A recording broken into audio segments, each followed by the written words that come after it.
बांकीपुर के चुनाव से कुछ होने वाला नहीं है। न बीजेपी की सत्ता बदलेगी, न बिहार में कोई परिवर्तन होगा। चुनाव का परिणाम चाहे जो हो, बीजेपी सत्ता में थी, है और रहेगी। लेकिन बीजेपी ने आज उम्मीदवार बदल दिया और जैसे ही बीजेपी ने अपना उम्मीदवार बदला, बिहार की राजनीति में खलबली मच गई।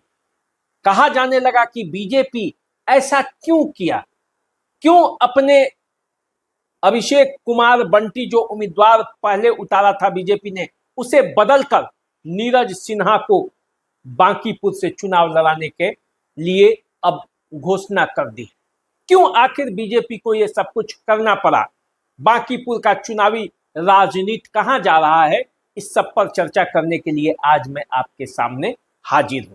सबसे पहले मेरा अभिनंदन स्वीकार कीजिए। नमस्कार, मेरा नाम राकेश तिवारी है और आप द देसी अड्डा देख रहे हैं। देखिए, बांकीपुर का चुनाव बड़ा दिलचस्प हो चला है।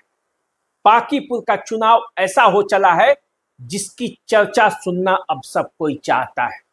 उपचुनाव को लेकर अक्सर लोगों में गर्मजोशी नहीं रहती। उपचुनाव को माना जाता है कि ये साधारण चुनाव है, सत्ता के पक्ष में चली जाएगी। लेकिन बांकीपुर से जिस तरह से पहले प्रशांत किशोर ने चुनाव लड़ने का ऐलान किया, उसके बाद से बांकीपुर का राजनीतिक तापमान गर्म हो गया है। बांकीपुर इसलिए भी महत्वपूर्ण है क्योंकि यहाँ बीजेपी के राष्ट्रीय अध्यक्ष नितिन नवीन की ये सीट है और इस सीट पर पहले बीजेपी ने अपना एक सामान्य कार्यकर्ता को उतारा, अभिषेक कुमार उर्फ बंटी को। जातीय समीकरण में भी वो फिट बैठ रहे थे, लेकिन अचानक उन्होंने घोषणा कर दी कि अब वे बांकीपुर से चुनाव नहीं लड़ेंगे। हालांकि उन्होंने पारिवारिक कारण बताया, लेकिन जिस तरह से 2-3 दिनों से उनके परिवार के लोगों की खुशी, उनके कार्यकर्ताओं की खुशी झलक रही थी, उससे तो ये लगता है कि मामला ये नहीं है, मामला कुछ और है। और मामला क्या है, इसी को जानने के लिए सबके मन में बेचैनी है। देखिए, बीजेपी ने जिसे पहले उतारा है उसके बारे में जान लीजिए। बीजेपी ने यहाँ से नीरज कुमार सिन्हा को अपना प्रत्याशी बना दिया है। नीरज कुमार सिन्हा के पिता स्वर्गीय ध्रुव कुमार हैं और माता सरोज देवी है। कहा जाता है कि नीरज कुमार के जो चाचा थे स्वर्गीय नरेंद्र भारती जी, वो जनसंघ के काल के कार्यकर्ता थे। उनका देहांत 1984 में हो गया, जिसके बाद इस मंडल को नरेंद्र भारती मंडल के नाम से जाना जाता था, जहां के अध्यक्ष नीरज कुमार सिन्हा हैं। नीरज कुमार सिन्हा की राजनीतिक यात्रा की यदि आप बात करेंगे तो 2006 में इन्होंने बीजेपी के प्राथमिक सदस्यता ग्रहण की। इसके बाद बूथ अध्यक्ष बने नरेंद्र भारती मंडल के, उसके बाद मंडल महामंत्री बने और जिला उपाध्यक्ष भाजयुमो के हैं। मंडल अध्यक्ष 2 बार ये रह चुके हैं नरेंद्र भारती मंडल के। तो देखा जाए तो नीरज सिन्हा भी एक कार्यकर्ता ही हैं, जिस तरह के कार्यकर्ता अभिषेक कुमार उर्फ बंटी थे। तो देखिए, बीजेपी ने कार्यकर्ता के बदले कार्यकर्ता उतारा है, लेकिन प्रशांत किशोर ने सवाल छोड़ दिया है और ये वो कह रहे हैं कि अब तो बीजेपी के दिन गयो यहाँ से। जिसको कहा जा रहा था कि ये यहाँ से इस पार्टी जिसको उतार देगी, प्रशांत किशोर कई मंचों से कहते थे कि बीजेपी कहती है कि यहाँ से कुत्ता बिलाई को भी पार्टी का प्रत्याशी बनाकर उतार देंगे तो वो भी जीत जाएगी। वहां पे उनको प्रत्याशी नहीं मिल रहे हैं, प्रत्याशी पर प्रत्याशी बदले जा रहे हैं। देखिए, इस बदलने के खेल के बाद से बांकीपुर का राजनीतिक तापमान गर्म है और कहा जा रहा है कि जिस तरह से बीजेपी की तैयारी थी और बीजेपी जिस तरह से नेताओं को चुनावी मैदान में उतार रहा था, कार्यकर्ताओं को उतार रहा था, 40 क्लस्टर बना दिया था, एक एक बूथ पर नजर थी, एक एक व्यक्ति से मिलने का प्लान था, उस पर आखिर ये क्यों हुआ, कैसे हुआ और किस तरह से ये फैसला हुआ, इस पर कई तरह की बातें सामने आ रही है। कहा जा रहा है कि इस मामले में जो बायोडाटा उन्होंने जमा किया था, हलफनामा, उसमें गड़बड़ी थी और चुनाव आयोग उसको रिजेक्ट करती इससे बीजेपी को नुकसान होता, उससे पहले ही पार्टी के प्रत्याशी ने ही अपना नामांकन वापस लेने की घोषणा कर दी और अब नए प्रत्याशी भी हो जाएंगे। तो ये मौका बीजेपी के पास था कि वो अपना प्रत्याशी उतार सकती थी, नहीं तो ये मामला पूरे बीजेपी के हाथ से चला जाता, ऐसी चर्चा है। आधिकारिक कोई इसका बातें नहीं हुई है, आधिकारिक घोषणा भी नहीं हुई है, आधिकारिक कुछ कहा नहीं जा रहा है। चर्चा कुछ अन्य मामलों में भी है जिसका एथेंटिक अभी हमारे पास जानकारी नहीं है, लेकिन वो चर्चा भी है। उस चर्चा के आने के बाद आपको हम बताएंगे कि आखिर वो उसका वजह क्या था। लेकिन एक बात समझ लीजिए, बांकीपुर का जो डगर है वो आसान नहीं है। जिस बांकीपुर पर बीजेपी 25 वर्षों से लगातार जीत रही थी, उस बांकीपुर में ऐसा क्या हो गया कि प्रत्याशी पर प्रत्याशी बदलना पड़ रहा है। देखिए, बांकीपुर में 30 जुलाई को मतदान होने वाला है। 3 तारीख को जो है वो मतगणना हो जाएगा, पता चल जाएगा कौन जीता कौन हारा। 13 जुलाई तक जो है वो अंतिम नामांकन की तिथि है, इसलिए बीजेपी के पास ये मौका है कि अपना उम्मीदवार वो बदल दे। 13 तारीख को ही प्रशांत किशोर भी अपना नामांकन करने वाले हैं। 14 जुलाई को जांच होगी और 16 जुलाई तक नाम वापस लिए जा सकते हैं। ये पूरा मामला आपको है। बांकीपुर का जो है वो यदि आप समीकरण को देखेंगे तो इसमें 10 वार्ड है।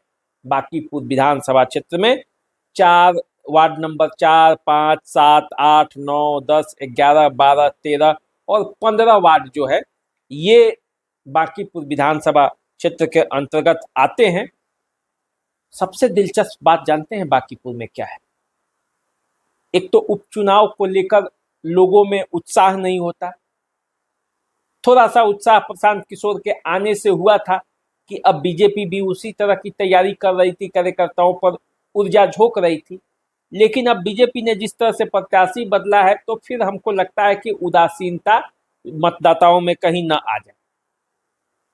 आप जानते हैं कि वैसे भी बांकीपुर सबसे सुस्त वोटरों के मामले में माना जाता है।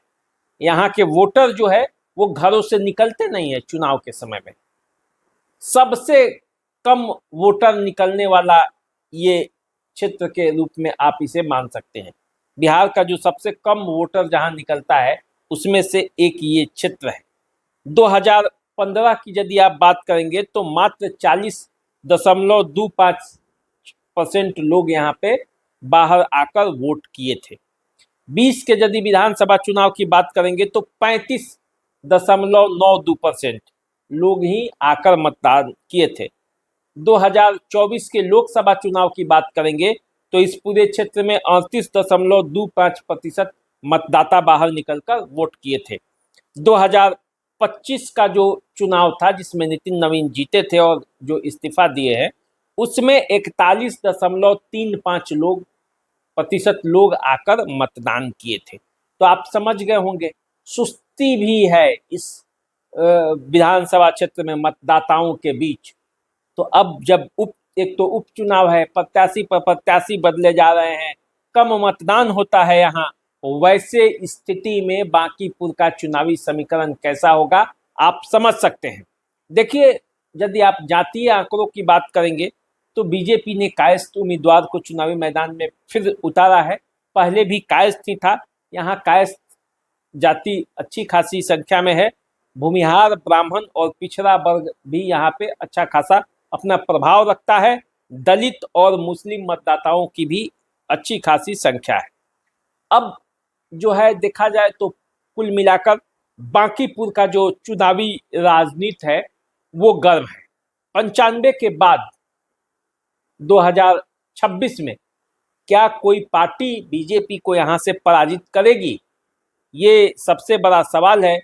और इसी सवाल के जवाब में पार्टियों ने जिन जिन प्रत्याशियों को उतारा है उसके भी बारे में हम लोग चर्चा कर लेंगे। देखिए, यहाँ से प्रशांत किशोर जो है वो खुद चुनावी मैदान में उतर चुके हैं। आरजेडी ने यहाँ से रेखा गुप्ता को चुनावी मैदान में उतार दिया है।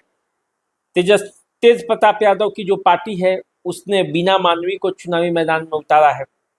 अब बीजेपी के तरफ से नीरज सिन्हा जो है वो बन गए हैं प्रत्याशी। अब इन्हीं के बीच में मुकाबला होगा या क्या होगा, कोई प्रत्याशी अभी 13 तारीख तक, अब क्या कहा जाए, 13 तारीख तक और कहीं न बदल जाए किसी दूसरे दल का, तब ये देखना होगा। लेकिन इन प्रत्याशियों के बीच ऐसा लगता है कि इस बार जबरदस्त मुकाबला होने वाला है। हालांकि इस चुनाव से कोई असर नहीं आने वाला है न सरकार पर। हाँ, एक प्रश्न जरूर उठेगा, यदि बीजेपी इस सीट को लूज करेगी तो उसके प्रतिष्ठा पर यह सवाल जरूर आएगा कि क्या होगा वो जलवा जो नीतीश के जमाने में थी, क्या हुआ वो जलवा बीजेपी का जो पिछले 25 सालों से बांकीपुर में था, वो जलवा क्या खत्म हो गया? हालांकि बीजेपी यहाँ बहुत मजबूत है, बूथ स्तर तक उसके कार्यकर्ता हैं और बूथ बूथ पर बीजेपी की तैयारी भी है। और बीजेपी ने जिस तरह से तैयारी की है, कहा जा रहा है कि एक एक मतदाता तक पहुंच जाएंगे बीजेपी के कार्यकर्ता, नेता, मंत्री।